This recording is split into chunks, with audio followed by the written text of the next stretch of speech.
Welcome back to Life Enrichment with Hank Ballinger. Today we want to talk about a way to buy property. From time to time people ask me, say, how have you bought property? And just different ways that they want to know how I've bought property. And when I tell them some of the ways, they say, you've got to put that on one of your videos. They say people need to know different ways that they can buy real estate. And I've also had other people say you need to put various ways that you've bought property. So we're going to do that from time to time. Well, today we're going to go over one of those. Really, technically, I have not done this particular process of buying property, but I do want to go over it. It's a really good way to buy property if it hits you. Some people, you'll see when we go on here, they don't want to do this. But others, it may strike them as being the very way to buy property. Everybody's different. You've got to realize what works for you doesn't work for somebody else. What works for somebody else may not work for everybody else. So everybody's different, and that's fine. But before we get into that, I would like to say thank you for those who watch the channel, support it. Appreciate if you could like, subscribe, share the videos. We greatly appreciate it. Try to help as many people as we can get out of that rat race. Just try to help them. Appreciate your help in that. Now, a way to buy property. There are thousands, if not millions, of different ways to buy property. Literally, you could buy property just various ways. Now, interesting today, banks do want to loan you money. So if you go, now they're a little tough on the credit score nowadays and the debt to income called DTI, but they do want to loan you money. So if you go to a bank, they're very interested in talking to you about loaning you money to buy property. They do want to loan you money because that's how they make money, is on the interest. So let's say you bought a house 10 years ago and you bought that house for $150,000. Neither one of those are a stretch. 10 years ago, you could easily buy a house for $150,000. Now, if you bought that house for $150,000, you would have paid 20% down or $30,000 down on that. Generally, some people might pay less down, but go with me here, work with me a little bit. If you bought a $150,000 house, you put 20% down, that's $30,000, meaning you would have had $120,000 on a debt service to the bank. At 6%, which is not a far stretch 10 years ago, on 30 years at your primary resident, a lot of banks will do a 30-year amortized loan on a home loan. Now, that payment would have been $720, okay? So these are all very fair figures. But remember, you bought that house 10 years ago. Now, some things happen in 10 years, don't they? So you would have bought that house back around 2012, 2013. You bought that house. Now, remember, you put $30,000 down. You only had $120,000 on a debt service to the bank. Now you only owe, roughly, it's slightly above. If you have an amortization calculator on your phone and you do the math, it's slightly above $100,000, little bit, not much. So go with me again here. Let's just say you owe $100,000 after 10 years. It's very close to that. Now, if you look and say, hey, could I use the equity in my house to buy some real estate? The answer is a resounding yes. Yes, the banks will loan you money against your house for you to buy income-producing real estate. Now, that is the part that I said a while ago. Some people would look at this way of buying property and they would say, no, never do it. I will never put any debt against my house. I'm trying to get it paid off. And remember, you got to get your house paid off. Well, generally, and I'm not being mean here. That is generally middle class thinking. Nothing wrong with it, but if you're not going to use the equity in your house, you have limited yourself in some ways of buying additional real estate. Nothing wrong with it. If you don't want to take a loan against your house, don't do it. If it doesn't fit you, don't do it. Don't do anything you're not comfortable with. But let's say you are comfortable with it. Let's say you do, say you look at this system and you say, yes, I could take equity out of my house and buy income producing real estate. Let's say apartments. In our illustration here, we're talking about apartments. So let's say you have, now remember, when you bought that house 10 years ago, it was a $150,000 house. Nothing on this side is a far stretch. Nothing at all. Nothing on this side is a far stretch either. All very doable.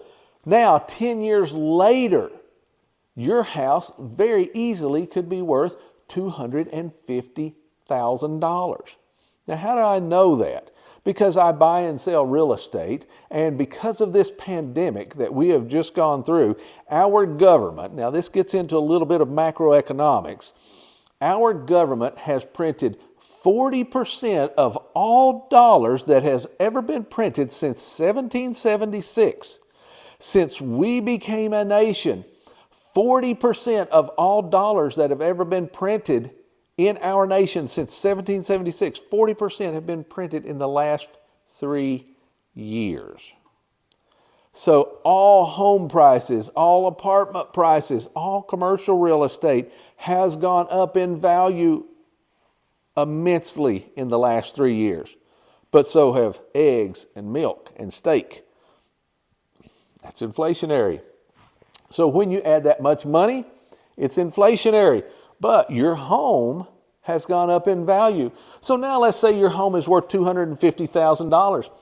Now, will a bank loan you the $250,000? No.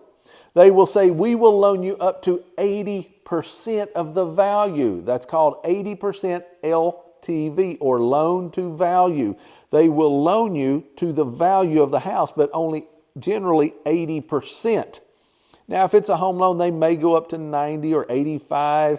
Some may get crazy and go a little more than 90, but let's just say for this illustration, because I'm trying to be conservative here, believe it or not, this is conservative. If your house now is worth $250,000, the bank will say, well, you got to take 20% of that value away.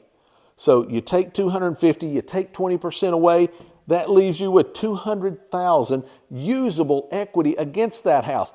But remember, you still owe $100,000. So the difference between your usable equity and what you still owe is $100,000. Now that $100,000 you can use against your house. The bank will loan you $100,000 against your house. They will give you a line of credit against your house that you can just find a property and then write a check for that property as long as it doesn't exceed the $100,000, and you can write that against your house. Now, what is this type of loan called? It is called a HELOC. It stands for Home Equity Line of Credit. It's a line of credit against your home. Now, you also have lines of credits against apartments, and we're going to talk about that here in just a little bit. But if it's against your home, generally the banks refer to those as a HELOC. So you could take a HELOC, or a home equity line of credit, against your home of $100,000. Now, let's say you found a $500,000 apartment complex. Now, 20% of that, oddly enough, is $100,000. So you take $100,000 out of your home to buy these apartments. Now, the bank says, well, it's $500,000 minus the 20%, or they take it down to 80% LTV is what they will go on the apartments. So they will go $400,000. So $400,000 comes from the bank. $100,000 comes out of your house. We're going to talk more about that here in just a bit. So you buy these apartments. Now, let's say that there's 7 units, and that's not a stretch either. So let's say each unit is valued at $70,000 because the 1% rule. Your rent is $700 per unit. So each unit is bringing in $700, 7 units. Yeah, I know that's $490,000 is the value, but you can kind of fudge a little on that 1% rule the more units you buy. So if you buy 7, could you do this? Especially if you can raise the rents later and aggressively? Yes, very easily. So your rent is $700 per unit. 7 units. Now, let's just say that in time, maybe a year or two, you know the rents are low when you buy this property. Right now, let's say these 7 units are all 2-bedroom. Right now, we rent 2 bedrooms for $850. So you buy this, maybe it's in just a little bit of need of some repair. Maybe it has some disrepair there. You have to put some elbow grease into it. You got to do some manual labor. That's a good thing. You put that labor in, you raise the rents, you raise the value of the property because of the 1% rule. If you raise, this is a very important rule right here. If you raise the rents from $700 to $850, you have taken the value of each unit from $70,000 per unit to $85,000 per unit. You have just added $15,000 of value for every single unit that you raise the rent. You control that. Very important. Very important. Now, after you get these rents raised to $850, the value of the property is now $500. Well, your income would be $5,950 per month, but at the 1% rule, you add 2 little zeros there on the end, your value of that property now, remember it was valued at $500, now it's valued at $595,000. And the bank would say, we won't loan you that amount, but we will loan you 80% of that, meaning you take away 20%. The bank will now loan you on these apartments $505,750. Now look what you can do. You can go back to that bank after a year or two and getting your rents up. You can go back to the bank and say, hey, I know I have a loan with you on the apartments and I have a loan with you on this HELOC from my home. Can we consolidate them and put all of the debt on the apartments and take the debt off of my home? And they will say, absolutely. And then you can take all that debt off of your home and put it on the apartments. Now, what can you then do? Because now you have at least $100,000 again that you could borrow from your home. You could do the same thing all over again. So you could do this very often, at least however long it takes you to get the rents up from $700 to $850, then you could borrow against it. As long as you can get enough that the amount that it's valued at, you take away 20%, if that value will cover the debt service on the original loan from the bank and the HELOC, you can then take the debt off your home and then turn around and buy another piece of property with that HELOC on your home. And you could literally and easily buy a property every 2, 3, 4 years. But let's just say you're a conservative type person and you say, hey, I'm only going to do this once every 10 years. I'm only going to borrow from my house every 10 years. But now you've got to remember, every 10 years, your house is going up in value and you're paying that debt service off. So every 10 years, that delta between the two, you have more equity to borrow against your house. Now, in 10 years, you can not only borrow from your house, but you can also borrow from these apartments. And that's a line of credit.